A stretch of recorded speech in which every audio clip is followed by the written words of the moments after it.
Joyce versus Zhang live this Saturday on BT Sport at the Copper Box Arena in London. What a heavyweight fight this is.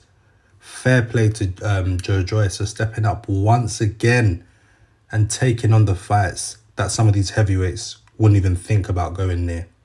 For Zhang, we know he came off the back of that controversial loss to Hrgović, which I believe Zhang won quite clearly. Hrgović, to me, in that fight, looked as if, he didn't really want to engage. And at times, he sort of turned his back on Zhang. And we know Zhang, he's a big heavyweight. He's around 6'6" or 6'7". He's a southpaw. He can punch. He's a former Olympian, so we know he's got that amateur pedigree. And, this, to me, Joyce keeps stepping it up with, his level of opposition. If we look at his body of work in the last 18 to 24 months, the names that he's beaten on his record without fighting for a title yet is really impressive. And Joyce deserves all the credit, he can get from if he's able to pull off a victory against this tough test. I feel as though this is a really interesting fight for both fighters. When we look at Joyce, he's pretty much there waiting for a world title shot. He didn't really need to take this fight. But the fact that he's willing to take on these tough tests, these acid tests back to back and come out on top of them just shows what kind of a fighter he is and how much he should be appreciated. Now, enough of the waffle from me. Let's go into this fight. Joyce is a big heavyweight. He's 6'6", weighs in like over 250 pounds. He's called a juggernaut for a reason. He comes and he does not stop throwing. He's got really good fitness. He's got a chin made out of steel. But how long can he carry on relying on his chin as a form of defense? In my opinion, I don't care how tough you are. I feel as though sooner or later, no matter how tough you are, the chin will let you down. Or if you're able to get through your career and, having a solid chin, then you'll definitely feel the after effects when you're done boxing.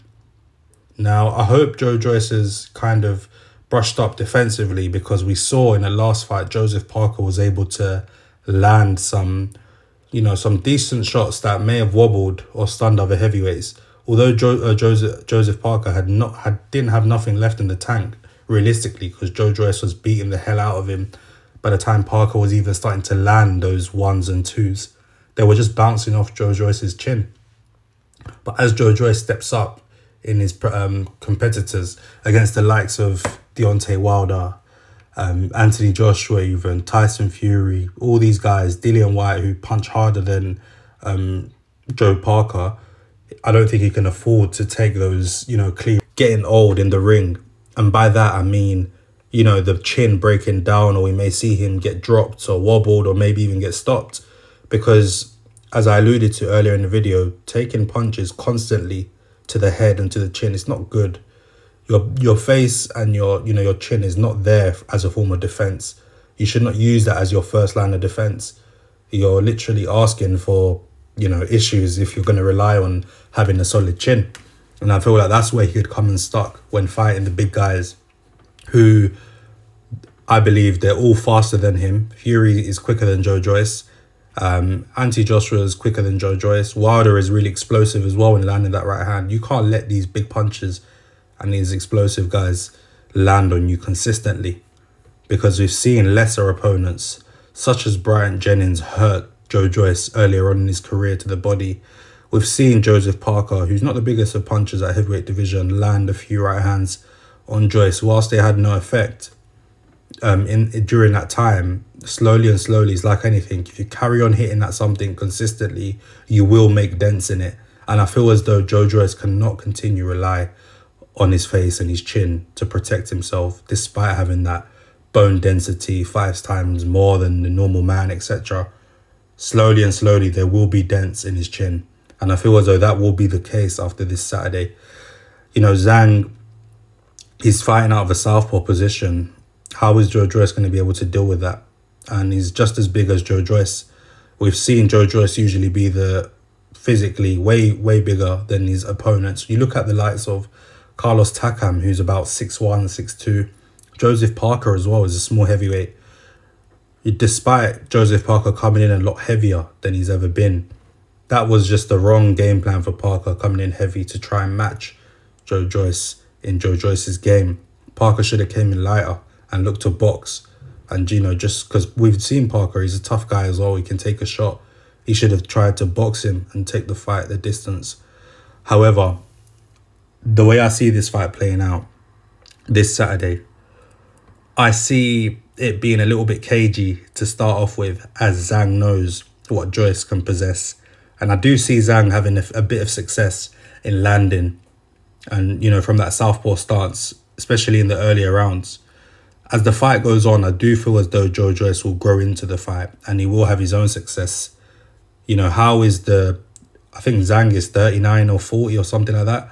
How will the 39 or 40-year-old legs of Zhang be feeling after round 6 when you've got someone as tenacious as Joyce coming at you non-stop? And Joyce is one of them characters where the more you land on him, the more he comes back at you. So how will Zhang be able to deal with that? With the 34-year-old legs, a big lump like Joyce hitting you consistently. And we know Joyce has got a really, really good jab. It's very deceiving, his work, but he's very efficient with how he does it. It doesn't look the prettiest, but it's very effective and it works for him, as is shown against all of his victims in the past. I feel as though as the fight gets into the last quarter, so like the last 3-4 rounds, I feel as though that is when Joyce will probably run away with the fight, getting either a late stoppage in like round 10 or winning a points decision. However, Zhang will have his moments, and I wouldn't be surprised if Zhang is able to put Joyce down earlier on in the fight, and Joyce will be able to weather the storm and come back and win late or win in a points victory. After this fight, I do feel as though it should be enough of Joyce taking these fights, despite there being the talks of, the heavyweight tournament in Saudi taking place, which will kind of leave Joyce frozen out of the picture. I do feel as though if that does not happen, the next fight for Joyce has to be challenging for a world title, because he's proven himself time and time again by taking these acid tests back to back. How long is it going to take for Joyce to get a world title shot? We don't want it to be another Dillian Whyte situation where he takes on these tough fights after tough fights, and then when his moment comes to fight for a title, he's stale and he gets knocked out.